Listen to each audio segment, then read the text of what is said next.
안녕하세요. 오늘 하루 잘 보내셨습니까? 네, 오늘 얼굴을 많이 못 본 것 같아요. 네, 저랑 계속 하는 공부가 우리 하나님에 대해서 공부하고 있죠. 일주일에 한 번씩.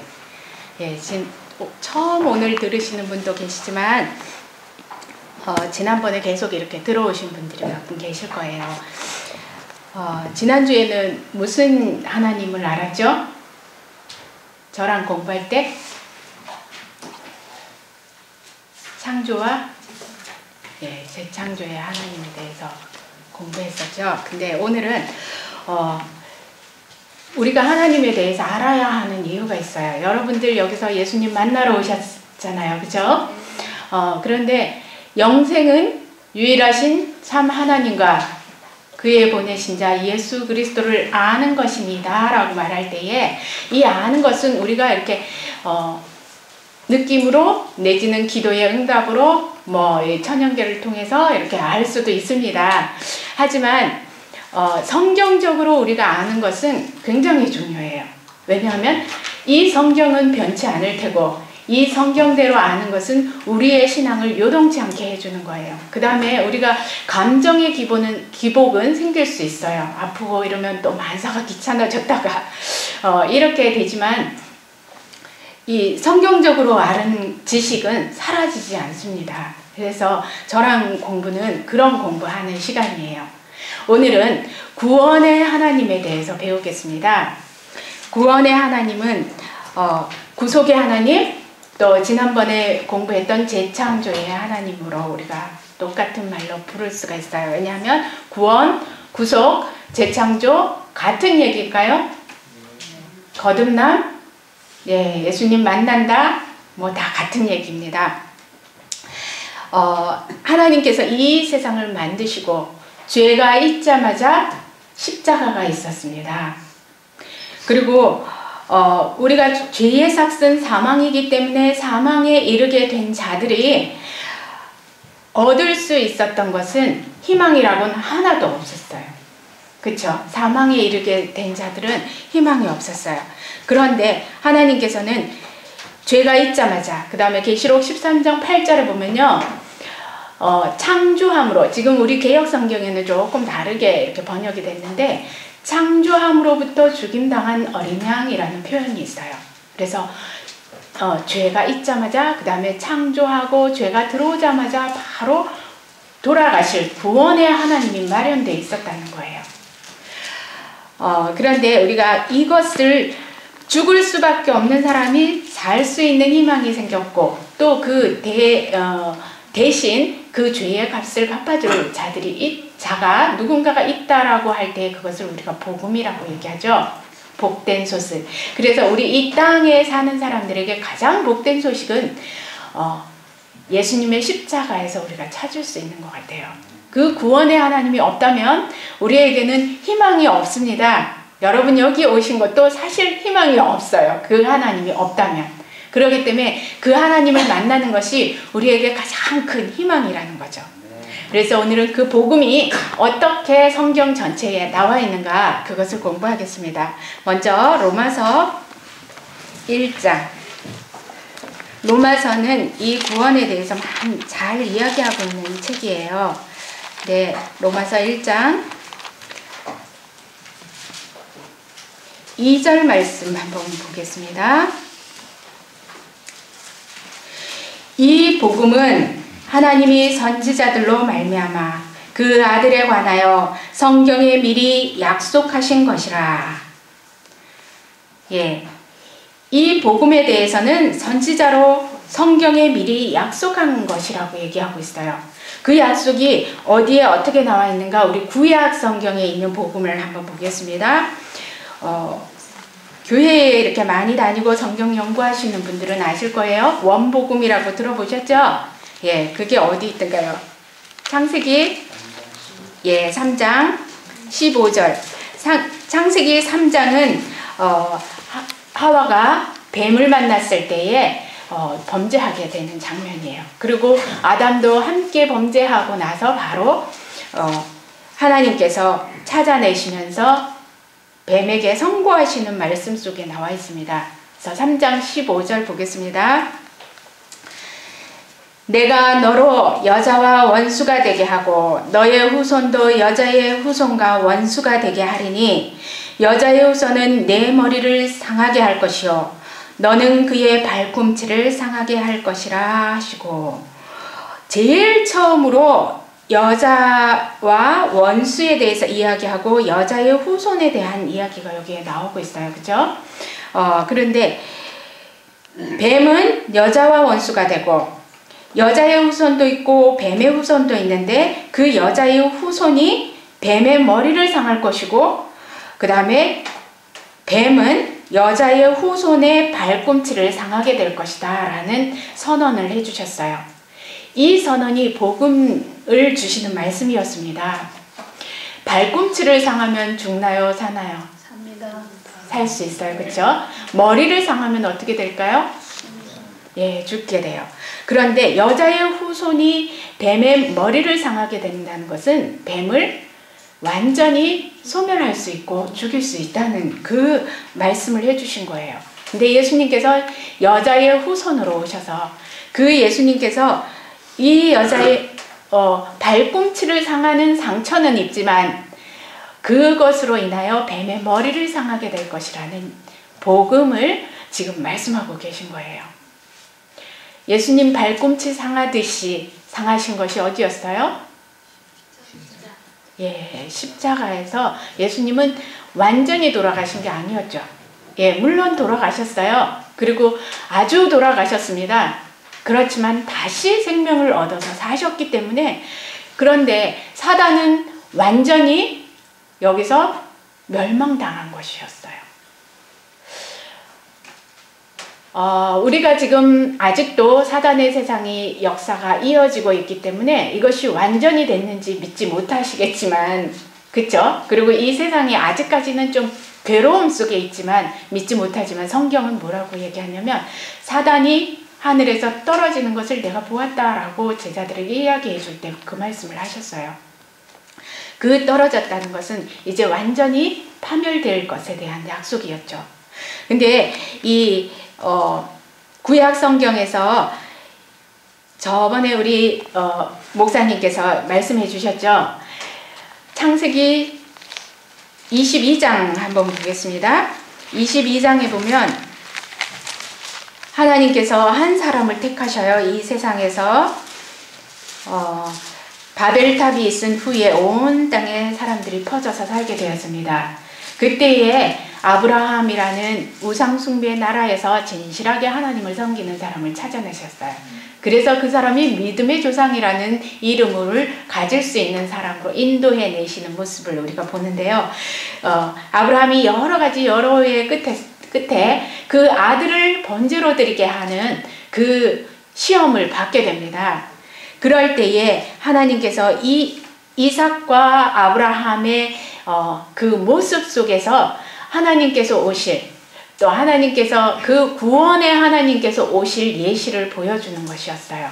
근데 오늘은 그 얘기를 다 이렇게 충분히 할 시간은 없습니다. 그리고 지난번에 우리 지난 안식일에 우리 목사님을 통해서 들었기 때문에 제가 중요한 부분만 그 하나님이 오실 것에 대한 말씀의 중요한 부분만 구절구절 읽어보겠습니다. 22장 2절이요. 여호와께서 가라사대 내 아들 내 사랑하는 독자 이삭을 데리고 모리아 땅으로 가서 내가 내게 지시하는 한 산 거기서 그를 번제로 드리라 라고 말씀하고 계세요. 하나님께서는 참 사람의 생명을 사랑하셨음에도 불구하고 아들을 번제로 드리는 것은 번제를 어떻게 드리는지 여러분 아직 모르겠어요. 우리 전도사님하고 성서 공부하시면서 들으신 분이 계실지는 모르겠는데, 번제는 있죠. 배를 이렇게 그 양을 배를 쫙 갈라내고요. 가죽을 다 벗깁니다. 홀라당 다 벗겨요. 그리고 팔다리를 이렇게, 동물은 이렇게 생겼죠? 이렇게 다 사지를 벌립니다. 그리고 내장을 다 꺼내는 거예요. 그것이 그러고 불 위에 올려서 사르게 되는 것이 번제예요. 지금 이 이삭을 번제로 드려라 라고 할 때는 바로 그 모습으로 드리라는 소리입니다. 아브라함의 심정이 어떻겠어요? 그리고 이 아들은 언제 나왔어요? 100세 때 낳은, 정말 기다리고 기다리던 언약의 아들이었고, 이 언약은 하나님이 여러 번 해주신 약속이었습니다. 그런데 하나님이 약속해놓고 그 약속을 저버리시는가? 이 아들이 죽으면 어떻게 될 것인가? 라는 많은 마음의 고민들이 있었지만, 아브라함이 찾을 수 있었던 것은 멀리 모리아 산이 보일 때에, 그 가까이 갈 때에 연기가 나는 구름 기둥이 있는 것을 보면서 하나님께서 머무시는 증거를 확증할 수 있었어요. 그래서 하나님은 죽이기도 하시고 살리기도 하시고 없는 것에서 있게도 하시는 하나님이라는 것을 믿을 수 있었습니다. 그 믿음으로 이제는 올라가고 있을 때 그 아들이 물어보는 거예요. 8절 물어볼 때에 우리가 불과 나무는 있는데 번제할 양이 없습니다. 아버지, 양은 어디 있죠? 라고 할 때에 아브라함이 믿음의 대답을 이렇게 하는 거예요. 성령의 대답이죠. 아들아, 번제할 어린 양은 하나님이 자기를 위하여 친히 준비하시리라. 예, 하나님이 자기를 위하여 자기의 독생자를 친히 준비하셨던가요? 예, 준비하셨어요. 여기서도 준비하셨습니다. 13절 보면요. 아브라함이 눈을 들어본즉 한 수양이 뒤에 있는데 뿔이 수풀에 걸렸는지라. 아브라함이 가서 그 수양을 가져다가 아들을 대신하여 번제로 드렸더라 라고 말씀하고 있어요.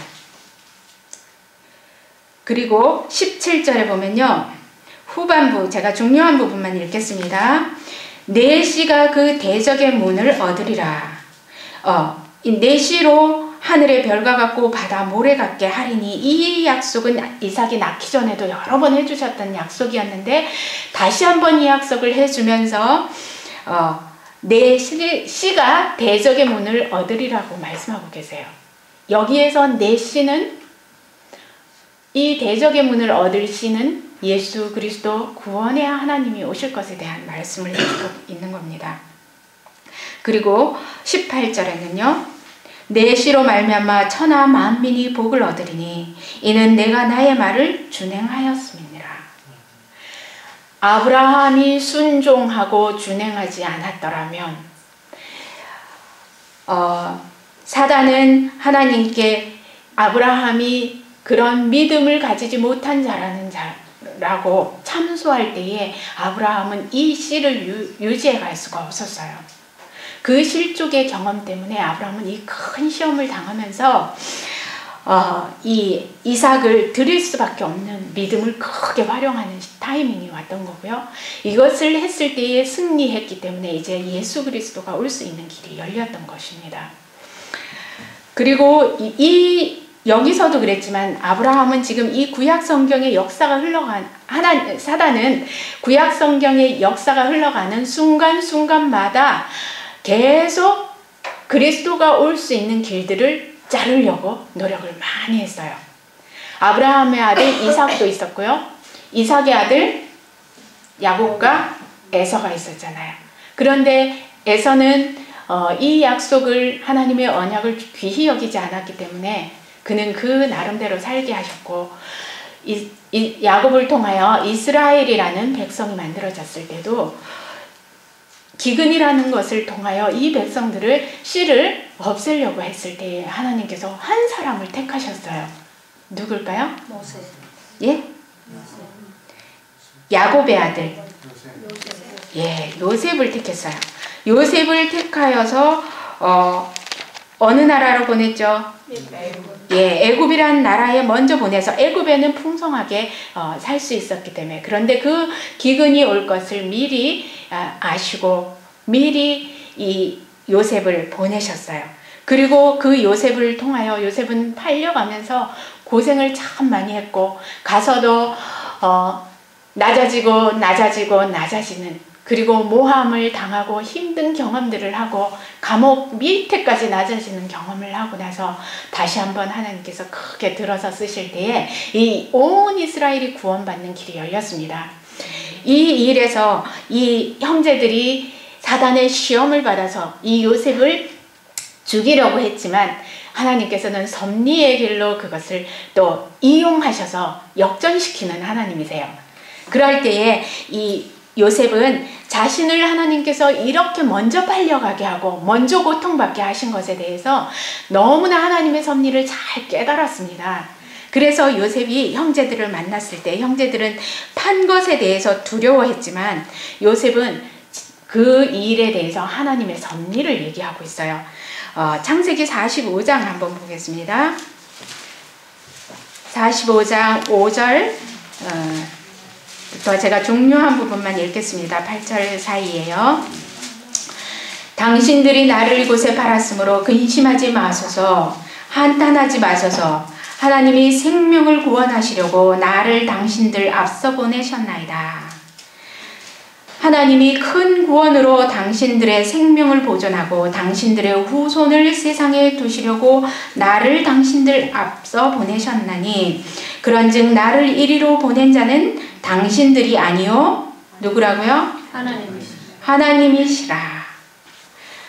이것을 알았기 때문에 요셉은 이 형제들이 용서를 빌 때도 그 용서를 해주고 할 것이 없었어요. 하나님의 권능 아래 이루어진 일이었습니다.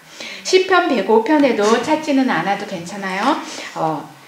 시편 105절에도 한 사람을 앞서 보내셨다라고 하면서 요셉이 착고에 짜이고 쇠사슬에 매였었다라고 얘기하고 있어요.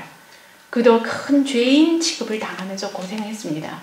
그랬을 때에 하나님께서 여호와의 말씀이 응할 때까지다라고 하시고 그 응한 후에는 치리자들의 관원들의 그 치리자를 삼으셨다라고 시편에는 말씀하고 계세요. 이 유사한 말씀이요. 요한복음 6장 한번 찾아보겠습니다. 예수님께서 하신 말씀이 여기 있어요. 요한복음 6장 그 구원의 하나님이 실제로 오셔서 이 말씀을 하시네요. 6장 38절 39절요. 내가 하늘로서 내려온 것은 내 뜻을 행하려 함이 아니요 나를 보내신 이의 뜻을 행하려 함이라. 나를 보내신 이의 뜻은 내게 주신 자 중에 내가 하나도 잃어버리지 아니하고 마지막 날에 다시 살리는 이것이니라. 요셉이 한 얘기하고 어쩜 비슷한가요? 예. 나를 보낸 것은 아버지께서 보내셨고 그 아버지의 뜻을 하는 건데 이것은 내게 주신 자들을 살리는 것이다 라고 하셨어요. 예수님은 당신의 사명을 잘 하셨습니다. 그래서 구약 성경에 나오는 인물들, 사건들은 모두 예수 그리스도의 어떤 면들을 다 보여주고 있어요. 그런데 가장 구약 성경이 대표적으로 보여주는 것이 이사야서입니다. 이사야라는 이 선지자의 이름 자체도요. 여호와는 구원이시다라고 하는 뜻이에요. 뜻 자체가. 그래서 이사야서 1장부터요. 쭉 읽어보시면 순간순간 예수 그리스도를 상징하는 말씀이 얼마나 많은지 몰라요. 그런데 이 전반부에 한번 보면요. 여기는 죄와 고통 가운데 이스라엘 백성들이 얼마나 사망의 지경에 빠졌는가를 이야기하면서 순간순간 메시아에 대한 희망들을 이렇게 삽입시켜주고 있어요. 그리고 그 후반부는 이 구원의 주가 오심으로 인하여서 완전한 죄의 권세로부터 완전히 구원받게 되면서 새하늘과 새 땅까지 66장까지 그렇게 써 있습니다. 그런데 그 중에 가장 대표적으로 쓴 예수님에 대한 것을 쓴 것이 이사야 53장이에요. 많은 분들이 이 글을 보면서 예수님의 십자가와 그분이 우리를 위해서 돌아가신 것에 대해서 명상을 참 많이 하고 감동을 많이 받습니다. 우리가 이거 다시 한번 조금만 군데군데 보겠습니다. 이사야 53장은 가장 사실적으로 실질적이고 영감적인 묘사로 그리스도의 이 땅에 오셔서 고난당하는 모습을 잘 그려놓고 있어요. 그래서 한번 보겠습니다. 2절부터요. 그는 주 앞에서 자라나기를 연한 순 같고 마른 땅에서 나온 줄기 같아서 고운 모양도 없고 풍채도 없은즉 우리의 보기에 흠모할 만한 아름다운 것이 없도다. 사람들은 이 당시에 유대인들은 예수 그리스도가 아주 멋진 왕으로 메시아가 올 줄 알았습니다. 그리고 짠 하고 그들을 로마의 압제에서 구원해 줄 그런 하나님으로 기다리고 있었어요. 그랬는데 그들의 기대에 못 미치게 연한순 같은 아주 무기력한 아기로, 그것도 구유에서 태어나는 아기 별로 없는데 그 구유에서 태어나는 아기로, 그리고 가난하고 소문나지 않게 30년 동안 사시는 모습이, 더군다나 나사렛의 천한 또 악한 동네에서 자라나신 그 모습이 이들은 하나도 매력을 가질 수가 없었습니다. 그는 멸시를 받아서 사람들에게 실어버린 바 되었으며 강고를 많이 겪었으며 질고를 아는 자라. 사람들이 얼굴을 가리고 보지 않음을 받는 자 같아서 멸시를 당하였고 우리도 그를 귀히 여기지 아니하였도다. 예, 사람들이 이렇게 예수님을 대하셨어요. 그리고 공부도 하지 않았다고, 랍비들의 그 문화생이 아니라고 해서 이가 글을 아느냐, 공부를 했느냐라고 묻는 말들도 있었어요. 예수님을 조롱하는 말 중에. 사복음서를 잘 읽으면 이런 예수님의 모습을 봅니다. 4절요. 그는 실로 우리의 질고를 지고 우리의 슬픔을 당하였거늘 우리는 생각하기를 그는 징벌을 받아서 하나님에게 맞으며 고난을 당한다 하였노라. 우리의 질고를 지고 가시는데도 불구하고 우리는 그를 귀히 여기지도 않을 뿐더러 또 그분이 고난당하는 건 하나님께 무슨 잘못이 있어서 매를 맞는다 라고 생각하는 거예요. 그게 나 때문인데 내 모습은 보지 않고. 5절 우리 다 같이 한번 성경 있는 분들 읽어보겠습니다. 시작. 그가 찔림은 우리의 허물을 인함이요 그가 상함은 우리의 죄악을 인함이라. 그가 징계를 받음으로 우리는 평화를 누리고 그가 채찍에 맞음으로 우리가 나음을 입었도다. 예수님께서 오신 이후에 지금 세상이 끝을 향해서 가고 있지만 아직도 아름다운 것이 조금이라도 남아있고요. 아직까지도 우리 식탁이 풍성하게 먹을 수 있는 것이 있고요.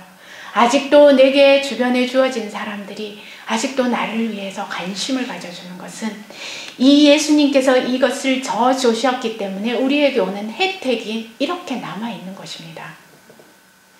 우리가 감사할 수 있다면 절대로 불평이 나오지 않을 거예요. 그래서 감사하는 습관을 많이 가지는 것이 우리의 건강, 마음의 건강과 육신의 건강에 아주 유익합니다. 저는 이 예수님의 십자가의 사랑을 알고 나서요, 제 앞에서 저를 무안할 정도로 옆에 사람들이 무안해갖고 막 날씨 뜨거워서 어쩔 줄 모르도록 어떤 분이 저를 막 꾸짖은 적이 있어요. 근데 제가 엄청난 잘못을 했기 때문은 아니었는데 조금 실수를 했죠. 약간의 예의가 없게 제가 이렇게 행하는 행동이 있었는데 그 부분에 그런 대우를 딱 받을 때에 사람들이 막 낯뜨거워서 주변에서 어쩔 줄 모르는데요. 저는 그 순간 너무나 기쁨을 느꼈었어요. 그때 제가 이 십자가의 예수님의 사랑을 엄청나게 깨닫고 감사한 중에 살고 있었거든요. 그때 집에 와서 기도했어요.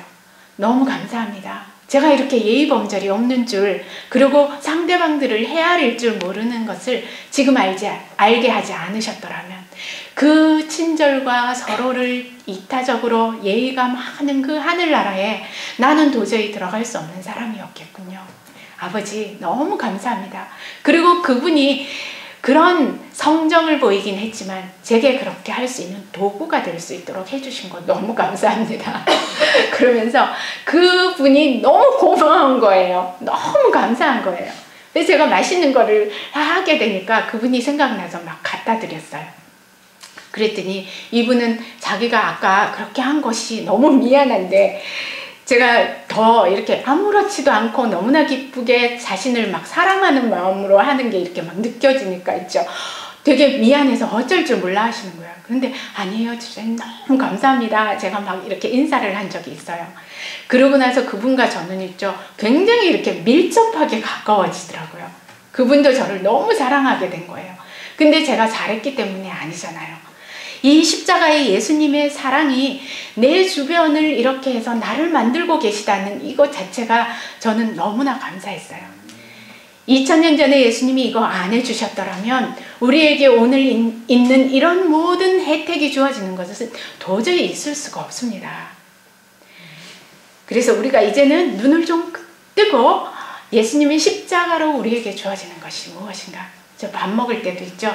이 얘기하면 한이 없지만 밥 먹을 때도 저는 이 현미밥이 아주 보석같이 보이고요. 빨간 당근, 파란 오이, 색깔들이 그렇게 예쁠 수가 없어요. 근데 이 모든 음식들과 이 색깔들은 하나님의 보좌에서부터 나오는 빛으로 십자가의 혜택으로 우리에게 주어지는 것이라는 말씀을 제가 영감의 말씀에서 보고 지금까지도 저는 모든 걸 보면 너무 그렇게 감사하는 마음이 제 속에 있어요. 그래서 만사의 십자가가 보입니다. 여러분들 속에서도요. 그래서 아직도 아름다운 모습을 발견하고 살아요. 그런데 우리는 이런 걸 모르고 다 양 같아서 각기 제 길로 갔거늘 여호와께서는 우리 무리의 죄악을 그에게 담당시키셨도다. 아버지 하나님의 사랑이 너무나 감사한 거예요. 근데 그 예수님은 곤혹을 당하여 괴로울 때도 입을 열지 아니하였으며 마치 도수장으로 끌려가는 어린 양과 털 깎는 자 앞에 잠잠한 양같이 그 입을 열지 아니하였도다. 제가 아까 그랬죠. 번제로 드리는 것은 가죽을 벗겨서 내장을 다 꺼내고 벌려서 낸다고요. 예수님의 십자가 장면에서 이렇게 하신 거예요. 그분은 채찍을 맞을 때에 갈고리로 된 것을 할 때 이 살점이 다 떨어져 나갔다 했거든요. 그때의 그 피투성이 된 모습은 마치 가죽을 다 벗겨놓은 완전히 빨간 덩어리의 그 번제물처럼 그렇게 보였다는 것이에요. 근데 그 고통은 누가 당해요? 우리가 당해야 마땅한 것인데 그분은 잠잠하고 그 입을 열지도 않고 이것을 참아내셨다는 것은 우리를 구원하기 위함이라 했죠. 그가 곤혹과 신문을 당하고 끌려갔으니 누가 생각하기를 산자에서 끊어지면 마땅히 형벌받을 내 백성의 허물을 인함이라 하였으리요. 하지만 그분은 그렇게 당해야 할 일이 하나도 없으셨습니다. 강포를 행하지도 않았고 그 입에는 괴사도 없었고 하지만 그분은 무덤이 악인과 함께 되었다라고 얘기하고 있어요. 그래서 우리 속에 오셔서 섞여주셨어요. 정말 낮아지신 하나님이세요. 이분은 하나님이세요. 하늘에서 천사들의 찬양을 받는 분이었는데 이런 것을 당해주셨습니다. 10절 여호와께서 그로 상함받게 하시기를 원하사 질고를 당케 하셨은즉 그 영혼을 속건 제물로 드리기에 이르면 그가 그 씨를 보게 되며 그 날은 길 것이요 또 그 손으로 여호와의 뜻을 성취하리로다. 이것 때문에 참아내신 거예요. 속건 제물로 당신이 다 드려지게 되면 끝나면 그 씨를 볼 수 있는 날이 올 것이라는 희망 때문에 참아내신 거예요. 그 가라사대 그가 자기 영혼에 수고한 것을 보고 만족히 여길 것이라. 나의 의로운 종이 자기 지식으로 많은 사람을 의롭게 하며 또 그들의 죄악을 친히 담당하리라. 그 밑에 거의 끝에쯤에요. 그가 자기 영혼을 버려 사망에 이르게 하며 범죄자 중에 하나로 헤아림을 입었음이라. 그러나 실상은 그가 많은 사람의 죄를 지며 범죄자를 위하여 기도하였느니라 라고 얘기하고 있어요. 이 예수님께서 당하신 고난은 이 한 절 한 절은 우리의 생애 속에서 다 재현될 수 있는 것입니다. 이 길을 우리는 갈 수 있어요. 예수님처럼요. 누가 나를 억울하게 하고 힘들게 할지라도 나는 그를 위해서 기도할 수 있던가요? 아직 못 해보셨습니까? 할 수 있습니다. 그렇지만 내가 더 나쁘다고 사람들은 비난할 수 있어요. 하지만 실상은 그가 많은 사람들의 죄를 위하여 기도해 줄 수 있는 이 예수님의 길을 우리는 따라갈 수 있습니다. 여기 계신 분들이 이 예수님의 이사야 53장의 이것들을 체험으로 가슴으로 아는 경험을 하게 되면 있죠. 여러분 속에 그리스도의 평안, 그분의 의가 찾아오게 될 것입니다. 그렇게 되면요, 이 경험만 할 수 있다면 여러분들의 질병은 치료가 되는 것이에요. 그리고 그리스도께서 뿌린 씨가 우리 속에 효력을 발휘하게 되는 것이죠. 이 이사야 53장에 대한 말씀이 신약에는 여기저기에서 많이 사용되었어요. 찾지는 않겠습니다. 그냥 들으세요. 누가복음 24장에 보면 예수님께서 부활하시고 엠마오로 가는 두 제자를 만난 적이 있어요. 그죠? 예. 혹시 성경을 찾아보기 원하는 분은 24장 25절로부터 27절을 보면 제자들이 갈 때 그때 예수님께서 모든 모세의 글과 선지자의 글을 풀어서 설명해 주셨다라고 얘기할 때에 당신에 대한 고난의 장면, 이런 고난을 그리스도가 이런 고난을 받아야 마땅하지 아니하냐라고 그들에게 이야기해 줬어요. 그 엠마오의 제자들은 십자가를 보고 실망과 낙담에 젖어서 이제는 우리는 누구를 바라보고 어떻게 희망을 갖고 살 것인가 하는 상태에서 고난받아야 할 구주가 희망이라는 것을 가르쳐주기 위해서 이 이사야서의 말씀을 풀어주셨던 것이었습니다. 그 다음에 또 사도행전 8장 28절에요. 에디오피아의 네시가 성경을 보고 있을 때에 빌립이 거기에 성령의 이끌림을 받아서 만난 적이 있어요. 그때에 빌립이 가서 보니까 네시는 이사야의 글을 읽고 있었다라고 얘기하고 있어요.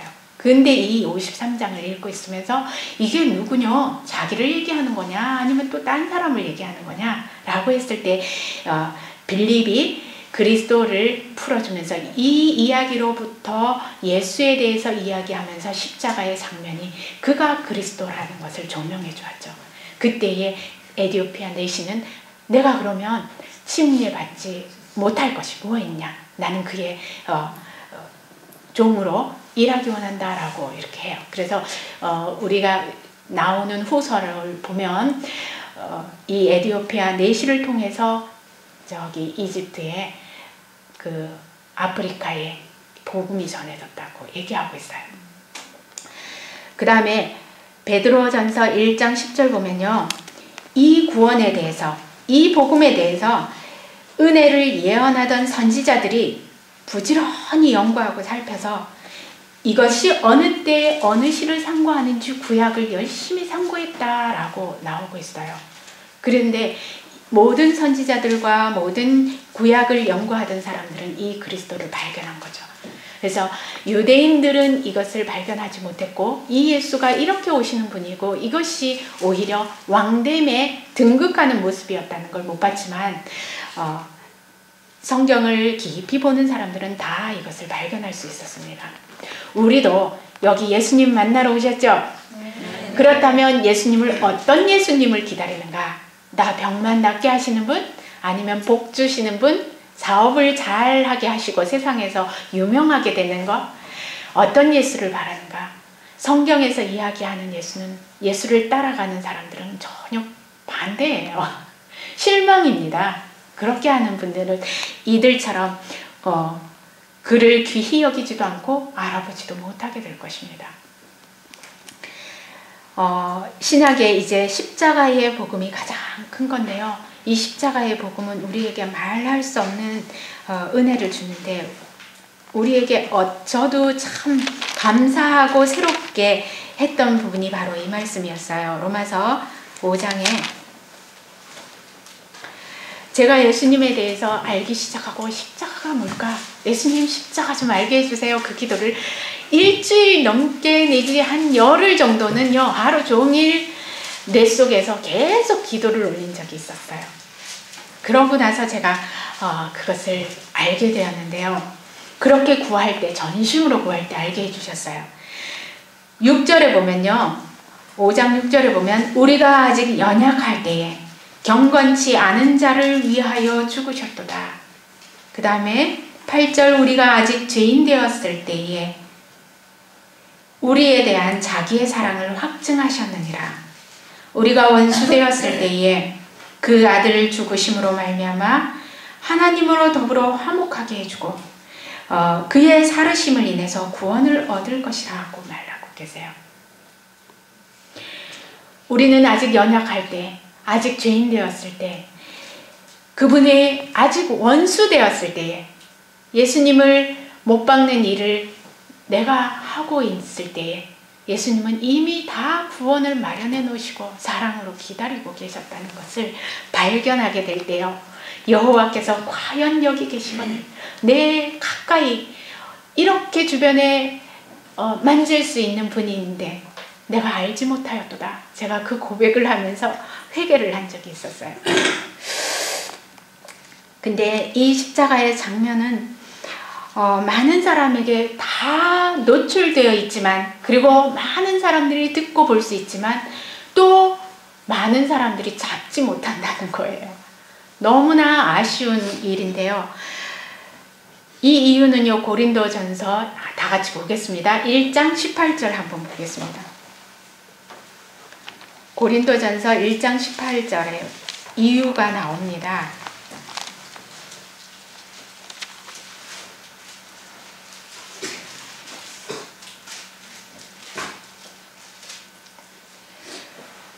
십자가의 도가 멸망하는 자들에게는 미련한 것이요 구원을 얻는 우리에게는 하나님의 능력이라 얘기하고 있습니다. 많은 사람에게 보여져 있지만 십자가에 대해서 관심을 갖지 않거나 또 무심하게 지내는 사람들은 멸망으로 가게 될 사람들이기 때문에 이 십자가의 귀중한 것을 모르게 된다고 얘기하고 계세요. 그런데 구원을 얻는 우리에게는 능력이 된다는데요, 이 능력은 모든 것을 그리스도께로 집중시키는 강력한 능력이라고 말씀하고 계세요. 그래서 이 강력한 능력을 우리가 맛보아 알아야 하는데요, 그렇게 하려면 우리는 겟세마네에서부터 갈바리 십자가에 다 이루었다까지 우리가 사복음서에 나와 있는 것, 그 다음에 영감의 글에 나와 있는 것을 자주자주 명상하고 읽으면서 나를 위한 사랑이 얼마나 컸던가를 그 십자가의 가운데 자리에다가 나를 못 박아 놓고 예수님과 함께 비추어 보면서 자신을 점검해 보는 것이 필요한 것 같습니다. 겟세마네 동산에서 얼마나 고민하고 힘드셨는지 아시죠? 아직 모르시는 분들이 있을 거예요. 혹시 그런 분들은 알기 원하신다면 주변에 이 부분에 아시는 분들에게 도움을 받기 바랍니다. 이것을 제가 오늘 이 시간 다 말씀드릴 거는 아니고요. 예수님이 겟세마네에서 3번이나 가서 기도하셨고요. 함께 제자들이 기도해 주기 원했지만 아무도 기도에 동참하는 자들이 없었어요. 이 연약한 육신들이, 그리고 무지한 제자들이 잠자기 바빴습니다. 피곤해서요. 자느라고 정신이 없는데 예수님은 혼자 3번 가서 이것을 피하고 싶었습니다. 아버지와 할 수만 있거든 이 잔을 내게서 떠나가게 해달라고 기도했지만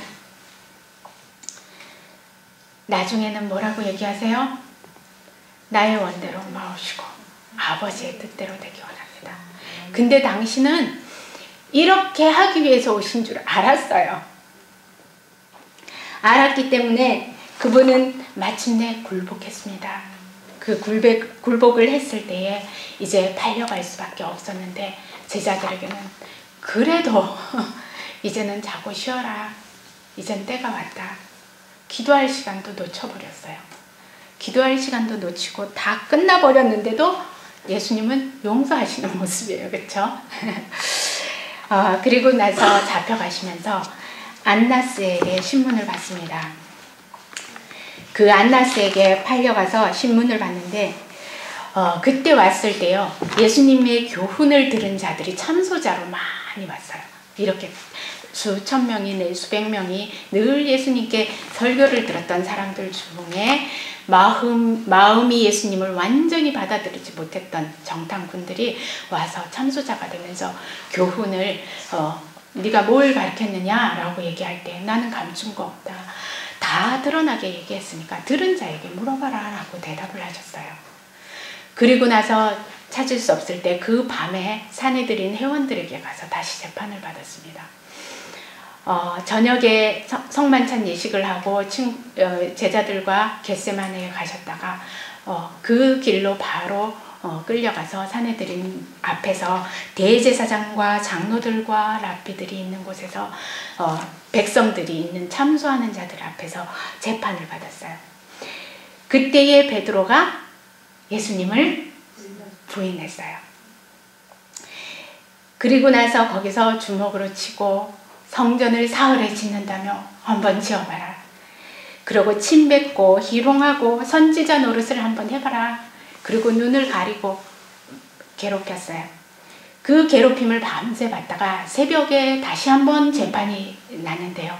이 장로들이 예수를 죽이기로 모의했습니다.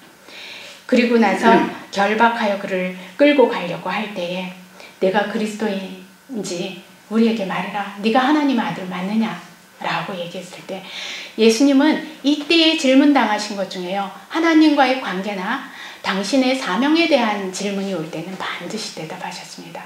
그 외에는 아무 대답도 하지 않으셨어요. 그리고 그분이 결박하여 끌려가는 순간에 보고 유다가 놀랬죠. 예수님은 유다는요 나쁜 마음으로 그렇게 하지 않았습니다. 예수님이 짠 하고 결박을 풀고 왕으로 딱 등극할 수 있는 타이밍을 주면 누가 그랬냐? 그러면 유다가 내가 했습니다. 그리고 우편을 차지하고 싶었어요. 그 욕심과 탐욕이 그 명예욕이 그에게 그렇게 하도록 된 거죠. 그리고 덤으로 30냥의 돈도 취할 수 있고 은 30도 자기 것으로 할 수 있었고 늘 길러온 돈에 대한 탐욕이 그에게 그 시험의 문을 열었던 것이었어요. 그런데 가만히 보아하니 그만큼 맞고 그만큼 조롱을 당하는데도 아무 권세도 휘두르지 않으시는 예수님을 보면서 자기가 얼마나 잘못했는가. 내가 무죄한 자를 팔았다. 나 후회한다. 돌려줘라. 라고 하면서 돈을 갖다 줄 때 우리가 무슨 상관이냐? 넌 네 죄가 네가 당해라. 그 선고가 마치 유다를 사형 선고한 것처럼 스스로가 자기 죄를 지고 갔습니다. 이 모습을 예수님이 다 보시고 다음에는 빌라도의 재판장으로 끌려가셨어요. 그 빌라도의 재판장에서 또 여러 말로 하는데 네가 유대인의 왕이냐? 가이사에게는 세금을 바치지 말라고 하더이다 라고 참소하면서 왕이냐고 계속 물어보는 겁니다. 내가 너를 죽일 권세도 있는데 말을 해라. 그때 예수님께서 위에서 주지 않았으면 네가 나를 이렇게 할 권세가 없다. 아버지께서 허락하셨기 때문에 나는 지금 이 일을 당하고 있다라는 당신의 사명에 대한 얘기를 굳게 말씀하셨습니다. 그리고 다시 헤롯에게 보냄을 받았어요. 헤롯은 예수를 봤을 때 그 많은 소문의 기적이 내 앞에서 기적 좀 해봐라. 그것이 기뻤어요. 그걸 볼 수 있는 기회가 온다고. 하지만 예수님은 헤롯 앞에서는 아무 말씀도 안 하셨습니다. 다시 신문을 해봐도 또 무죄한 것 같기에 아무것도 자기가 판단할 수 없으니까 빌라도에게 다시 보냈어요. 빌라도도 또 난처했어요. 근데 하나님께서 빌라도는 얼마나 많이 강권을 하시면서 그 죄에 동참하지 않기를 원했는지 몰라요. 예수님께서요 빌라도 앞에서처럼 침묵하고 있었지만 빌라도를 위한 그 기도를 그렇게 많이 한 적이 없었습니다. 침묵한다고 무관심한 게 아니에요. 그를 바라보지도 않았습니다. 그렇지만 속으로 아버지께 탄원의 기도를 했을 때에 하늘 천사가 그 아내에게 보냄을 받고 아내를 통해서 이 사람이 범죄하지 않도록 하늘이 움직이는 시간이었어요. 그래서 예수님은 잠잠히 계셨지만 그 시간도 한 사람을 구원하기 위해서 자신을 정죄하고 사망으로 내줄 이 자를 구원하기 위해서 애쓰고 계셨습니다.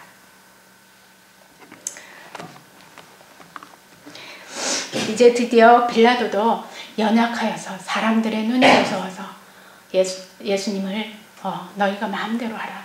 나는 때려서 놓겠느라. 그리고 채찍을 때려서 자신의 보여지는 인간의 권위만 행사하고 때려서 내어놓았을 때 예수님이 십자가로 가게 되었습니다.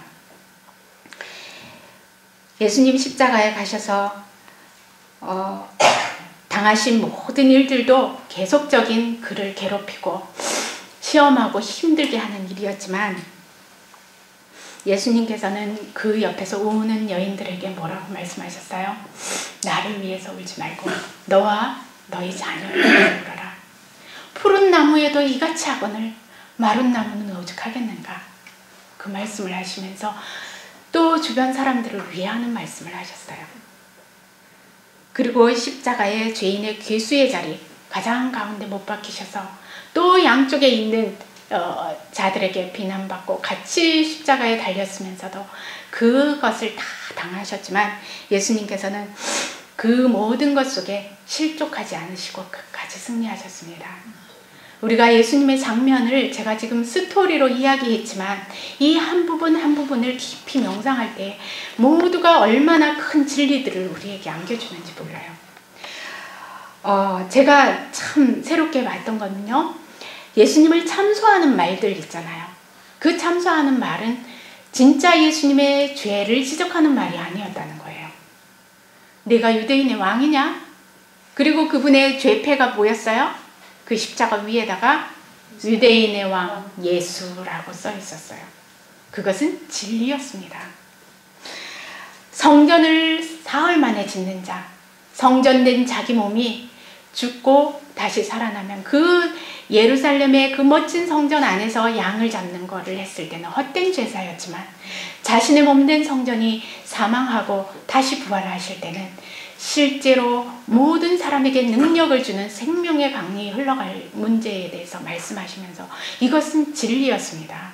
사람들은 애써 짓는 육적인 건축하는 일을 바라봤지만 그 영적 너머로 바라볼 수 있는 눈을 가진 사람들이 없었어요.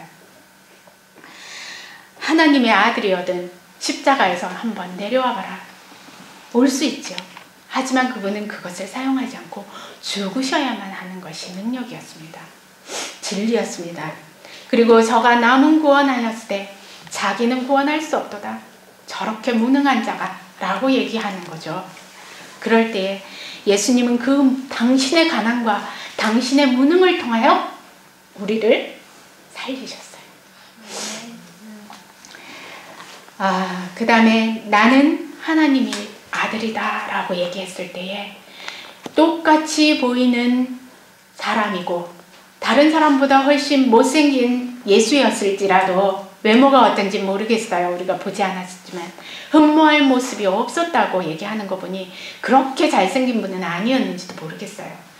그렇지만 그가 나는 하나님의 아들이다 라고 얘기할 때에 그 아들을 누가 구별해서 볼 수 있었겠는가.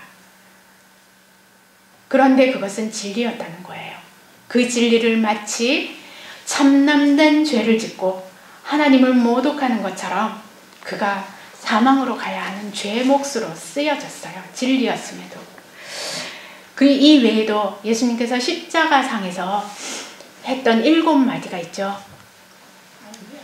예, 십자가상에서 한 말씀이 있어요. 첫 번째는 당신을 못 받고 조롱하는 군중들 그들을 향해서 아버지여 저들이 하는 죄를 저들이 알지 못하나이다. 저희를 사하여 주옵소서 라고 했어요. 그 선언은 저와 우리들에게 하신 선언이에요. 우리가 알지 못하고 아직 죄인 되었을 때 아직 연약할 때에 그분의 원수 되었을 때에 얼마나 원수짓을 많이 했는가. 그런데 그것을 알지 못해서 합니다. 사하여 주옵소서. 내 생명을 보고 그것을 아버지께 탄원해 주셨어요. 그 다음에 옆에 있던 강도들 중에 한 강도가 시간이 가면서 보니 그리고 과거에 들었던 소문을 보니 이분은 이렇게 인내하는 분은 죄인 중에 괴수가 아니다. 이 가운데 자리가 아니다라는 걸 발견하면서 그의 믿음이 활용되기 시작했어요. 그때에 오늘 내가 너에게 말한다. 네가 나와 함께 낙원에 있게 될 것이다. 당신이 하나님 아들인 줄 믿습니다. 당신이 나라에 임할 때 나를 기억해 주셔서 그 운명의 마지막 순간에 회개했어요. 우리가 죄인 중 괴수처럼 정말 십자가형을 당해야 되는 이 강도처럼 죽음의 끝자락에 와서 하나님의 형벌을 받아야 하는 지경일지라도 예수의 십자가는 우리를 낙원에 있게 해줄 수 있다는 거예요. 너무나 감사한 구원이 여기에서 보여졌어요. 그리고 예수님은 당신을 낳고 잉태하고 낳고 그 고난에 계속적으로 동참해온 그 유대에서 배척받을 때 어머니의 마음이 칼로 찌르는 듯이 아프고 또 그것에 대해서 괴로움을 같이 동참하셨던 어머니를 절대 잊지 않으셨습니다. 그리고 나서 자기의 가장 사랑하는 제자 요한에게 맡겨주셨어요.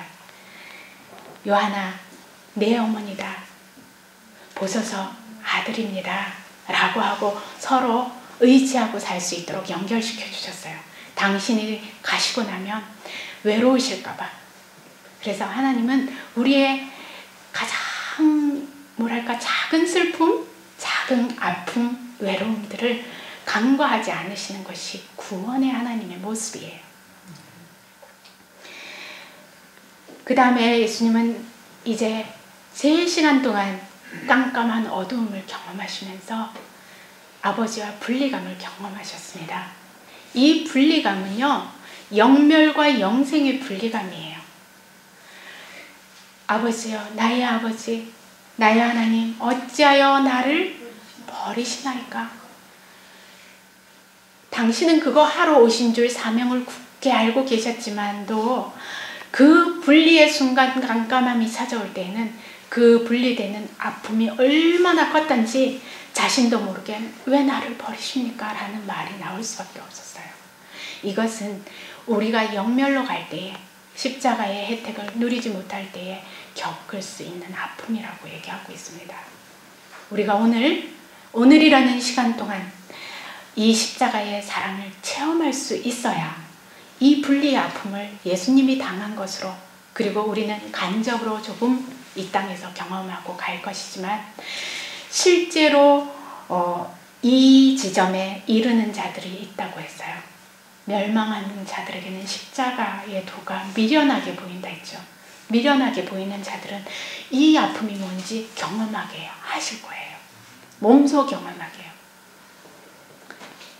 저는 이 아픔 싫어요. 이것만 봐도 있죠. 너무나 가슴이 많이 아팠어요. 저도요. 제가 여기 영감의 글 하나만 읽어드리겠습니다. 우리의 구원해 주는 고난으로 말미암아 온전케 되셨다. 그의 영혼은 속죄 제물이 되셨다. 아버지의 사랑과 은혜가 떠나가 버렸기 때문에 두려운 암흑이 그의 영혼을 에워싼 것은 필연적이었다. 이는 그가 죄인의 자리에 서 있었기 때문이었다. 이 어둠은 모든 죄인이 마땅히 경험해야 할 어두움이다. 혹 지금 여러 가지 고난 때문에 또 마음의 근심 때문에 육신의 아픔 때문에 이 어둠을 통과하고 계십니까? 지금 이 통과로 만족하실 수 있다면, 그리고 십자가의 사랑을 온전히 체험할 수만 있다면 여러분들은 실제적으로 이 날을 맞이하지 않을 것입니다. 우리에게 원하는 자에게는 이 깜깜함이 무엇인지 체험하게 해주세요. 저도 이 경험을 했는데요. 정말 예수님을 붙들지 않고는 견딜 수 없는 그런 깜깜한 어둠을 경험하고 나니까요. 빛이 보이더라고요. 예수님께서 이 어둠을 경험하고 맛보게 해주고 나서는 치워주세요. 지금은 이런 은혜가 있습니다. 모두 이 은혜를 맛보시기 바랍니다. 아멘. 구해보세요. 저처럼요. 저는 십자가가 무엇인지 알기 원합니다. 예수의 고난에 동참하기 원합니다. 그 기도 참 많이 했어요. 그랬더니 고난의 삶을 많이 살았습니다. 그런데 모르겠어요. 여러분처럼 몸이 그렇게 끝까지 가거나 이런 아픔은 아니었을지도 모르겠지만 그 고난이 무엇인지 조금씩 알 수 있을 것 같더라고요. 그 다음에 이 아픔을 경험하면서 그분은 내가 목마르다라고 얘기하셨어요. 그 이유는요. 실제로 이 피가 빠져가면서 목이 마르신 것도 말했지만 그분이 영혼에 대한 갈증, 내가 이렇게 죽으면 얼마나 많은 영혼들이 내게 올지 그 십자가상에서는 보이지 않으셨어요. 그러기 때문에 내가 이 생명을 내어놓을 때에 많은 영혼들이 내게 오는 것을 볼 수만 있다면 위로가 될 텐데 내가 목마르다 라고 호소하셨습니다. 우리가 그 갈증을 지금이라도 알았을 때 채워드리는 우리들이 되었으면 좋겠습니다. 이제 시간이 다 되어서 예수님께서 다 이루었다. 당신이 모든 소원과 기도와 아버지의 간합합심이 끝난 줄 알았어요. 그리고 당신의 모든 심장이 이제는 정말 더 이상 이 죄의 흉악성 알지도 못하는 자들을 통해서 견딜 수 없을 때 이 심장이 파열되는 그 아픔의 고통 끝에서 다 이뤘다. 이제 때가 됐구나 라고 호소하시면서 운명하셨을 때에 그 십자가에서 터진 심장 때문에 피와 물이 분리가 되어서 그 몸 안에 저장돼 있었습니다. 나중에 죽었는지 확인하기 위해서 창으로 찔러보니까 물과 피가 나왔다 했죠. 그런데 그 물과 피는 우리의 죄를 씻는 피, 우리에게 영생의 생명을 가져다주는 생명수로 지금도 흐르고 있습니다. 영원히 흐를 거라고 얘기하고 있어요. 그리고 예수님 이제 다 되신 줄 알면서 마지막으로 자신의 영혼을 내 영혼을 아버지께 의탁하나이다. 끝까지 아버지를 놓지 않는 모습에 아버지에게 간합함을 요구하는 모습이었어요. 예수님은 해가 빛을 잃고 온 땅이 어둠이 있을 때에 그 예수님은 둘째 사망을 당하신 것입니다. 우리는 한 번 죽는 것은 정하신 바요 히브리서에 이렇게 나와 있어요. 그래서 모든 사람이 한 번은 죽는데요. 이 십자가의 죽음은 두 번째 죽음인데요. 두 번째 죽음은 뭐냐면 영멸이에요. 우리가 지금 존재하죠. 창조했을 때 존재한 것이 존재 자체가 없었던 것처럼 사라지게 하는 그 둘째 사망이에요. 그 둘째 사망을 치르신 것이었습니다. 그렇기 때문에 우리는 한 번 죽는 것은 자는 것이고요. 두 번째 사망은 당하지 않아도 예수님을 믿는 자들에게는 다시 살 수 있는 생명으로 일어납니다. 그래서 예수님이 이 사망을 이겨주신 것에 우리가 감사해야 되는 거죠. 그래서 고린도전서 보면 우리에게 이김을 주시는 예수 그리스도에 인하여 감사하노니 라는 바울의 편지가 있어요.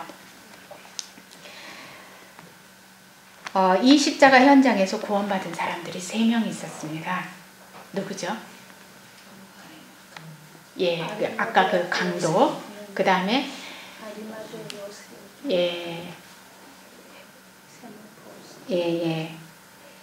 로마의 백부장이 이렇게 운명하시자마자 바로 이는 하나님의 아들이었도다 하는데요. 이 사람 소리가 그 깜깜함이 임할 때에 백성들에게 두려움이 왔어요.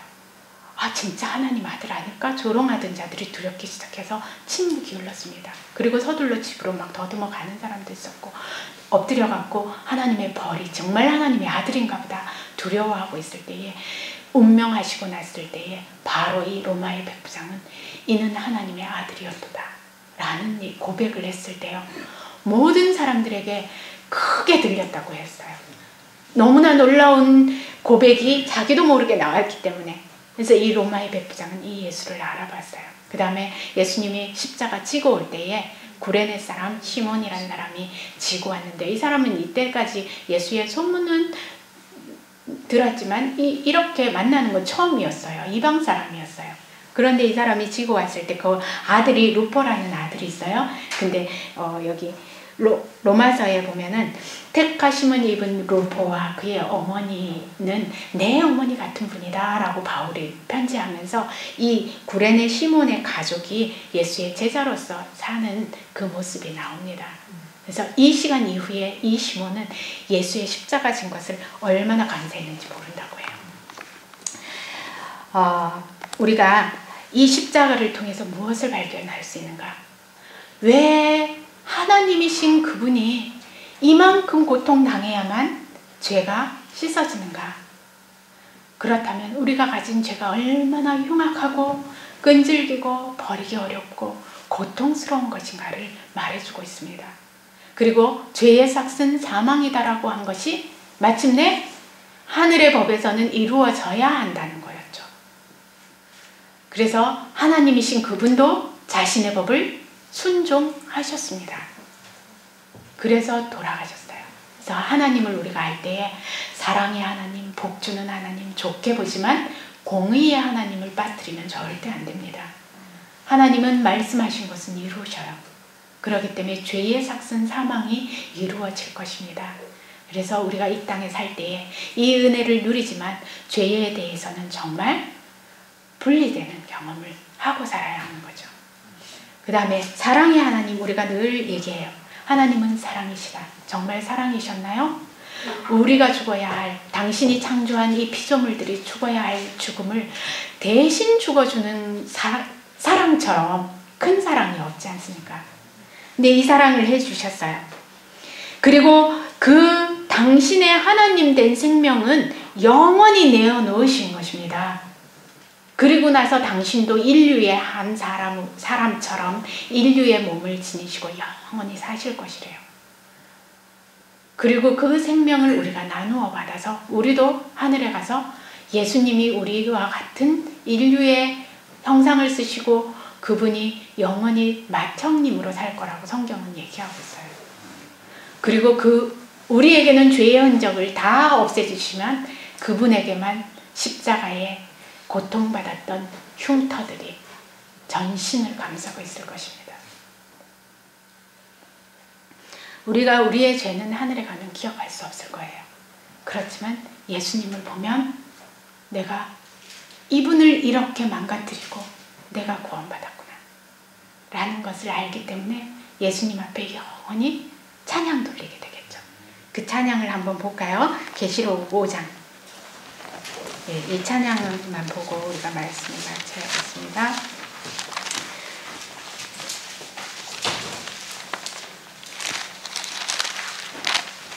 계시록 5장은 어린 양이, 이 번제물이 되신 어린 양이, 죽임당한 어린 양을 하늘에서 찬양하는 모습이에요. 9절에 있는 모습 다 읽지 않고요. 다음에 시간이 되면 이 안식일 동안 또 이런 부분을 읽어보시기 바랍니다. 5장 9절 새 노래를 노래하여 가로되 책을 가지고 인봉되기에 합당하시도다. 일찍 죽임당하사 각 족속과 방언과 백성과 나라 가운데서 사람들을 피로 사서 하나님께 드리시고 저희로 우리 하나님 앞에 나라와 제사장을 삼으셨으니 저희가 땅에서 왕노릇하리로다. 이 새 노래는요, 구속받은 자들이 부르는 찬양이에요.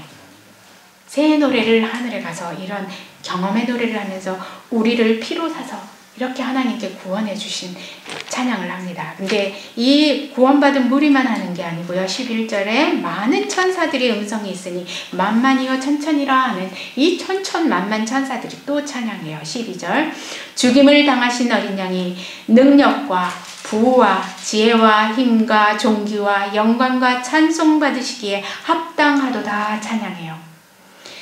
그 다음에 13절 보면요. 하늘 위에와 땅 위에와 땅 아래와 바다 위에와 그 가운데 모든 만물이 가로되 보좌에 앉으신 이와 어린 양에게 찬송과 존귀와 영광과 능력을 세세토록 돌릴지어다 라고 얘기하고 있어요.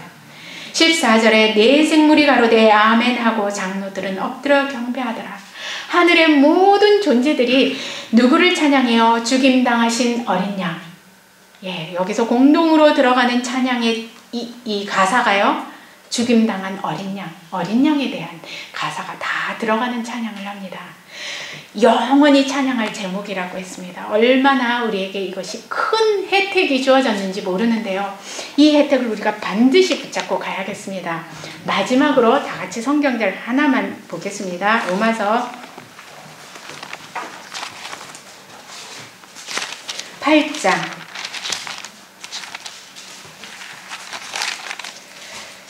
32절부터 읽겠습니다. 자기 아들을 아끼지 아니하시고 우리 모든 사람을 위하여 내어주신 이가 어찌 그 아들과 함께 모든 것을 우리에게 은사로 주시지 아니하시겠느냐? 누가 능히 하나님의 택하신 자들을 송사하리요? 의롭다 하신 이는 하나님이시니 누가 정죄하리요? 죽으실 뿐만 아니라 다시 살아나신 이는 예수 그리스도시니 그는 하나님 우편에 계신 자요 우리를 위하여 간구하시는 자시니라. 누가 우리를 그리스도의 사랑에서 끊으리요? 환난이나 공고나 핍박이나 기근이나 적신이나 위험이나 칼이랴. 우리가 종일 주를 위하여 죽임을 당케 되었도다 하며 당케 되며 도살할 양같이 여김을 받았나이다 함과 같으니라. 그러나 이 모든 일이 우리를 사랑하신 이로 말미암아 우리가 넉넉히 이기느니라. 내가 확신하노니 사망이나 생명이나 천사들이나 권세자들이나 현재일이나 장래일이나 능력이나 높음이나 깊음이나 다른 아무 피조물이라도 우리를 우리 주 그리스도 예수 안에 있는 하나님의 사랑에서 끊을 수 없으리라. 아멘. 이 사랑이 우리에게 이미 주어졌습니다. 없는 것처럼 찾고 방황하지 마시고요.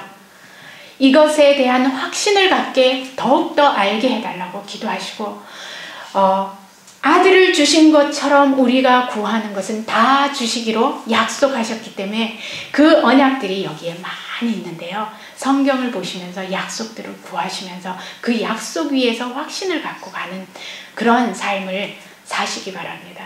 네. 이 안식일에 이렇게 구원해 주신 예수님, 재창조해 주신 구원의 하나님을 찬양하면서 감사하면서 서로 은혜 나누면서 행복한 안식일 보내시기 바랍니다.